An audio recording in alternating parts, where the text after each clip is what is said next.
What is up? Robbie D back with you here on the KITCHEL Sports Network. It has been a while and a little bit of a long absence from me. I apologize for that. You know, college, Christmas break, the family, you know, it all comes together at the right time. But here I am, finally back with you on my new username, Robbie D Kitchel, my first KSN production on the new channel. Glad you guys could all join me here, and a very Merry Christmas and a Happy New Year to all of you enjoying your breaks and times with family and friends all across the world. And we've had some pretty good bowl games to go up with that. I mean, I've had a lot of break. I've had a lot of free time to watch some college football, and we've had some good games. I picked out 4 of the best so far. Oklahoma State, Arizona is still going on right now. I think the Pokes are going to blow out the Cats, so we might not have to include that on the next go-around of the best of the bowls. They call it Bowl Week on ESPN. It's more like Bowl Month, whatever. But if it happens to be a great game, I'll put it on the next one. But for right now, we got 4 good ones, and we want to start off in Honolulu. Now, we know all the great weather that's going on here in the Midwest and the East Coast. We'll take a look at this view from Honolulu. Oh, doesn't that put you in a great mood? Hawaii and Tulsa in the Sheraton Hawaii Bowl. The Warriors doing their traditional festive dance before the game. Looks more like Remember the Titans. Well, they weren't going to remember this game for a long time because Brian Moniz had some problems in this one. He was picked up by Cornelius Arnick. Arnick takes it down inside the 5-yard line in the first 3 minutes of the game, and it wasn't looking good for Hawaii. The next play, give it to Alex Singleton for the Golden Hurricane. 3-yard touchdown. Tulsa takes the early lead, 7-0. Now, Hawaii has the #1 ranked passing offense in the country. Tulsa, they have the second to last passing defense in the country. What? You know, it's not a tail to tape or something's got to give. Hawaii, they were going to throw all over Tulsa. Well, Brian Moniz getting sacked there by Tyrone Walker, he had to come out. Insert Shane Austin. He did about just as well as Brian Moniz. Austin picked off by John Flanders, and Flanders is taking it back to what we like to call the hizzy here on the KITCHEL Sports Network. Tulsa up 17-7 at that point, so we're going to go ahead and put Brian Moniz back in. You know, you got to put the starter back in when he gets ready and playing. Well, maybe we need to put Shane Austin back in. Cornelius Arnick, second pick of the game. This time, he cashes in. 54-yard touchdown. Tulsa's up 20-7-14 at the break. Wasn't Hawaii supposed to win this game? It's their home field. Come on. Third quarter. Now, Moniz letting the hair down, and it seems to help. Finding Greg Salas, 5-yard touchdown. Salas, 13 catches, 214 yards, 2 touchdowns. You know, Hawaii's had some good receivers. Salas is one of the good ones. Later in the third quarter, Tulsa's up 34-28, and Damaris Johnson. If you haven't heard of him, you know him now because he set the FBS record for all-purpose yards in this game, passing Western Michigan's Brandon West. That time, a 67-yard touchdown. Tulsa's up 41-28, and they tack on more. G.J. Kinney, Thomas Roberson, 47 yards. This was 35 points in a span of 4 minutes and 15 seconds between these two teams. There wasn't much defense. You know, there is no D in Hawaii or Tulsa, so it makes sense. Fourth quarter, Golden Hurricane, they begin to pull away. Trey Johnson, 62 yards down to the 3-yard line. Kenny had 343 yards passing and 3 touchdowns. Well, Alex Singleton, this is his second rushing touchdown of the game. Didn't even lead the Golden Hurricane in rushing. Didn't matter. Tulsa, they run away with it in the Sheraton Hawaii Bowl as Tulsa coach Todd Grimm gets the, it looked like water, but it's a Gatorade bath, whatever. 62-35. They hang 62 on the Warriors. As Kenny, there it is, 343 and 3 touchdowns. Moniz threw 4 picks in the game. Hawaii had 6 turnovers. All of them were in the first half, and we want to talk more about Damaris Johnson. He set the FBS record for all-purpose yards, passing D'Angelo Williams, C.J. Spiller, and then Brandon West. He came into the game needing 294. He ended up with 329. What a record from him. But Hawaii, you know, it's their home field, but they're 3-3 all-time in the Hawaii Bowl. Last time they won was in 06 against Arizona State, so maybe they need to get away from their home state. Maybe they need to play somewhere else. They are in the WAC, but they are going to move to Mountain West. Maybe that'll help them out a little bit. Moving on to the Beef O'Brady's Bowl.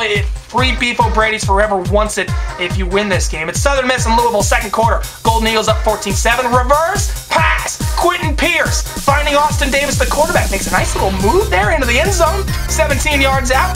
And Southern Miss, they're up 21-7. It's 21-14 later in the first half as Bilal Powell, the leading rusher for the Cardinals, 6 yards out, 21 all at the half. Remember, these two teams have a little bad blood between each other with a little fight before the game at a dance competition. What? Dance competition? Yeah, you heard me right. It's fourth quarter, though. Back to the game. Southern Miss gets back on the board. Davis to Zeke Walters, 8-yard touchdown, 28-21. ensuing kickoff, Jeremy Wright sat out 5 of the first 6 games of the year, and he's making up for lost time as he goes 95 yards all the way to the painted area of points. As Louisville ties it up at 28 apiece, this is a Louisville team that was 4-8 last year, didn't even win a Big East Conference game.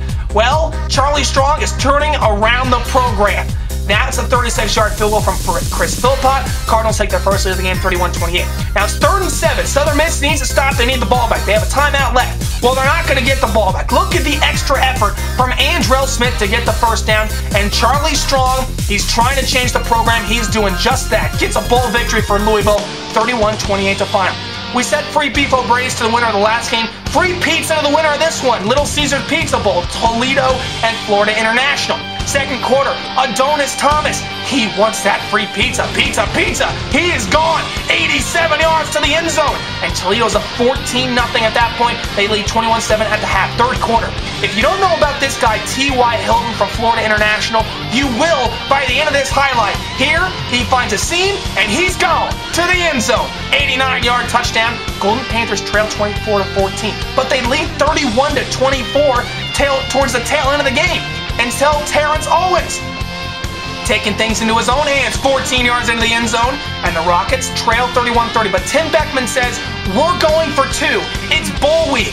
What do you expect? Put it all on the line. Owens, Eric Page, Toledo takes the lead. They're going to win the game. Well, if it wasn't for this play right here, 4th and 17. Golden Panthers, they channel their inner Boise State. Look at T.Y. Hilton getting the pitch from Jacob Younger, and he's got the first down. How about it? Hilton showing you he loves it. So 4 seconds left. Field goal to win it. Jack Griffin, yes sir. In FIU's first bowl game, Mario Cristobal wins it. Oh yeah, he's celebrating at the end of it, 34-32 final. A great win for Cristobal and that Golden Panther team. Now Iowa taking on Missouri here. They don't have Daryl Johnson-Koulianos. They don't have Adam Robinson. They don't have Brandon Wager. They don't have Joel Hampton.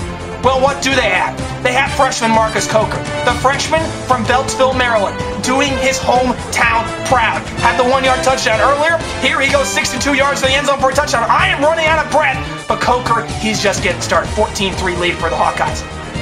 Third quarter, Hawks lead 20-10. Blaine Gabbert threw it 57 times. He ran it 5 times. Here's a touchdown on the ground. MIZ-ZOU cut the lead 20-17. At the tail end of the third quarter, Gabbert finding Michael Agnew. He was a Mackey Award candidate. 3-yard touchdown into the end zone. Mizzou gets their first lead of the game, 24-20. Fourth quarter now. Mizzou has the lead. They're driving. They're at the 29-yard line of Iowa. So what is Blaine Gabbert doing throwing it away to Micah Hyde? Well, Micah Hyde, he's not Dr. Jekyll. He's his own Mr. Hyde. Switching fields? Forget about it. 72 yards. And Iowa takes the lead right back, 27-24. But Missouri, Blaine Gabbert, don't hang your head, young son. You got a chance here. 4th and 6. Finding TJ Moe. First down. Move the chains. Well, right? They take another look at it, and from that replay, it looks like it's a good catch.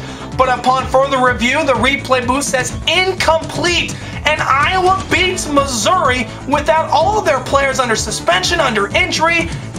Give it up to the Big Ten. I don't know what it is, but it seems like Kirk Ferentz's Iowa teams always seem to beat teams in bowl games that they're not supposed to. I don't know what it is, but the Big Ten is now 2-0 in bowl games. They've beaten Baylor, Illinois won earlier today, and now Iowa beat Missouri. So there's some of the best that the bowl week has to offer so far. Apologies for the shake there, but we'll have more games. Maybe we'll have a BCS series later on down the road, but until then, keep it locked. Make sure you subscribe to this new channel, Robbie D. Kitchell, and thanks for tuning in. Have a great new year, and by the way, I hope you enjoyed that festive music to begin the KSN report. So until then, guys, have a great week, and I'll see you later.